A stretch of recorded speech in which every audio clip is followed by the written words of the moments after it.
नमस्कार, आप देख रहे हैं न्यूज़ वन हिंदुस्तान और मैं हूं आपके साथ अक्षता रावत। काशीपुर के प्रतापपुर धनौरी में 5G टावर लगाने के विरोध में वहां के लोगों ने समाज सेवियों के साथ एसडीएम कार्यालय पहुंचकर विरोध करते हुए अपनी शिकायत काशीपुर एसडीएम को दी।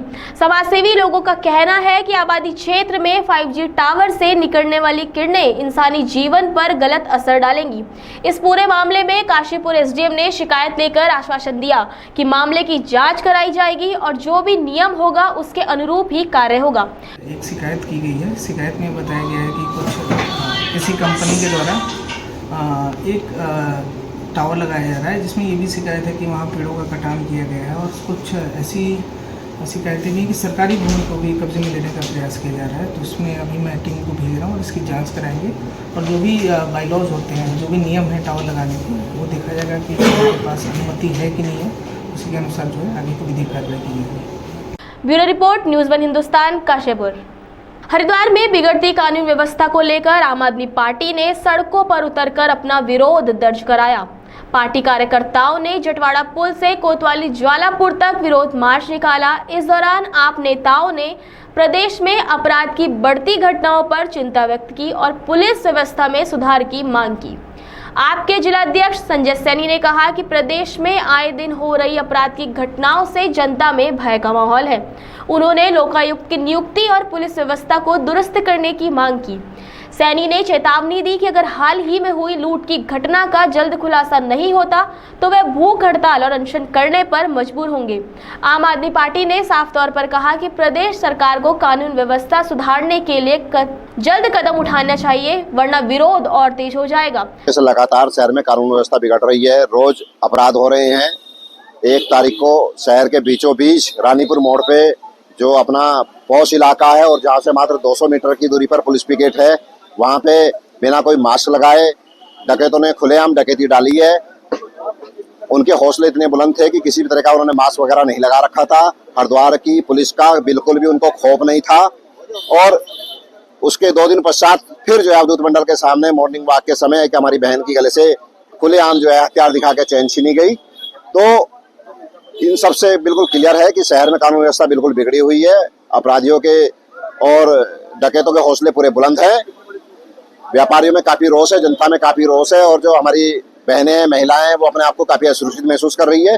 तो इस विरोध प्रदर्शन के माध्यम से पुलिस प्रशासन को जो है ये आगाह करना चाहते हैं कि शीघ्र से शीघ्र कानून व्यवस्था को दुरुस्त किया जाए और ये जो डकैती हुई है और जो चोरी हुई है इनके अपराधियों को पकड़ा जाए और जो भी चोरी हुई है और डकैती हुई है उसकी 100% सामान की रिकवरी की जाए।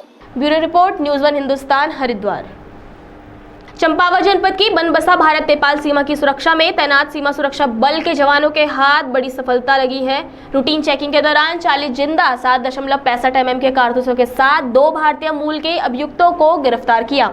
इनमें से एक आरोपी रानीखेत के भाजपा विधायक का भाई भी बताया जा रहा है। घटनाक्रम शुक्रवार देर शाम का है, जब बनबसा भारत नेपाल बॉर्डर पर तैनात सीमा सुरक्षा बल की 57 वाहिनी के जवानों द्वारा सीमा से आवागमन करने वाले यात्रियों की गहन चेकिंग की जा रही थी। इसी दौरान संदिग्ध अवस्था में यात्रा कर रहे 2 व्यक्तियों को चेकिंग के लिए रोका गया। रोके जाने पर पहले तो दोनों ने चेकिंग से आनाकानी करने की कोशिश करी, परंतु जब जवानों द्वारा उनकी चेकिंग की गई तो उनके सामान से 7.65 mm के 40 जिंदा कारतूस बरामद हुए। पूछताछ में दोनों व्यक्तियों ने अपना नाम सतीश नैनवाल निवासी नैनीताल व दिनेश चंद निवासी अल्मोड़ा बताया है। इसके उपरांत अग्रिम कार्रवाई के लिए दोनों अभियुक्तों को जब्त सामान के साथ बनबसा पुलिस के सुपुर्द कर दिया गया है। वहीं इस विषय में जानकारी देते हुए चंपावत जनपद के पुलिस अधीक्षक अजय गणपति ने बताया कि अपराधी इतनी बड़ी मात्रा में कारतूस कहां से लाए और किस मकसद से लाए जा रहे थे, इस बारे में अभियुक्तों से पुलिस की पूछताछ अभी जारी है।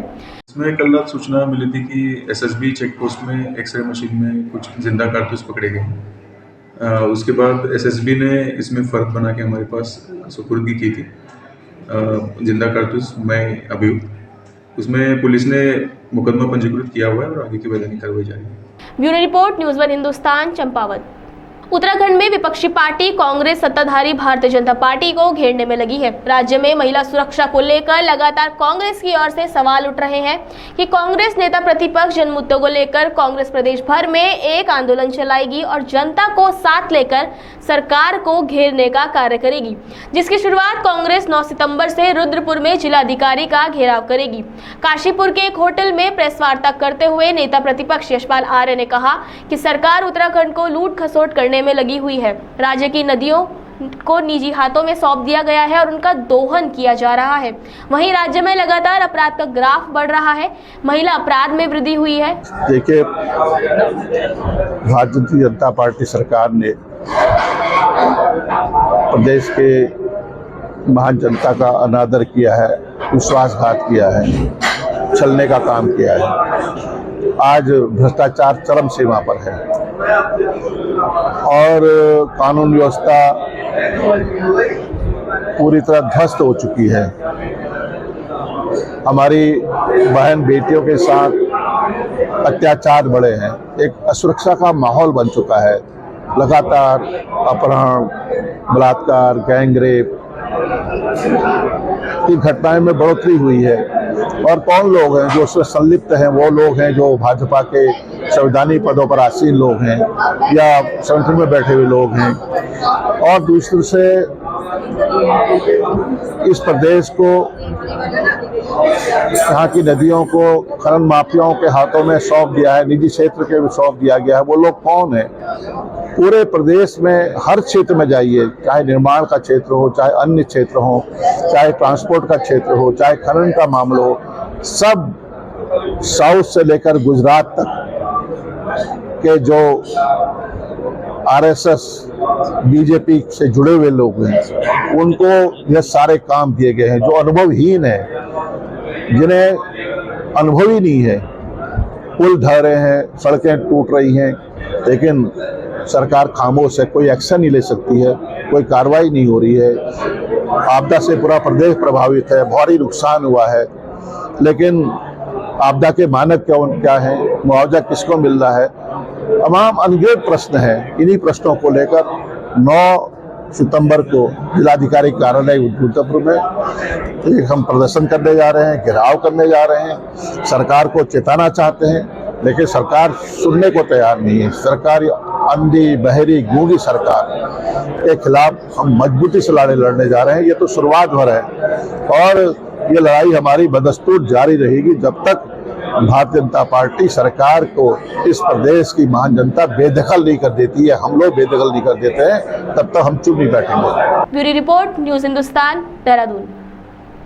रामनगर में आज गणेश चतुर्थी की धूम पर पूजा अर्चना के साथ धूमधाम के साथ कीर्तनों के साथ घरों में विराजे गणपति जी महाराज। गणेश चतुर्थी की आज से शुरुआत हो गई है। घरों व मंदिरों में गणपति जी आज विराजमान हो चुके हैं। लोगों ने मंदिरों में व घरों में गणपति महाराज को विराजमान करने वाले स्थान पर सुंदर सुंदर झांकियां बनाई है। घरों में भी गणेश भगवान की स्थापना इन सुंदर झांकियों के बीच की हुई है। वहीं आज रामनगर में भी पूरे हर्षोल्लास के साथ गणपति महाराज विराजमान हो चुके हैं।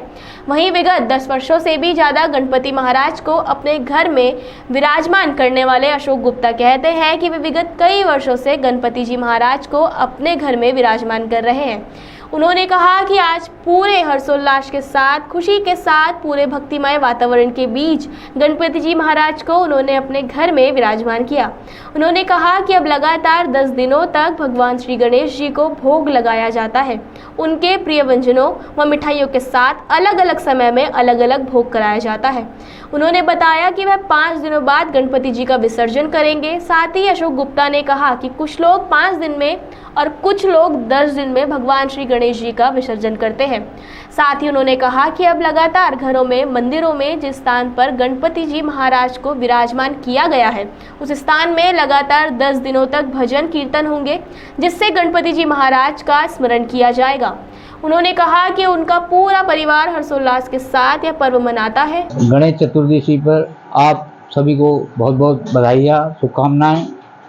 और आज चतुर्दशी के दिन पर क्या कहते हैं, गणेश जी की स्थापना करके रोज 5 दिन तक हवन पूजन चलेगा और इसी उत्साह के साथ क्या कहते हैं 5 दिन बाद हवन पूजन के साथ इनका विसर्जन किया जाएगा और रोज भजन कीर्तन चलेंगे।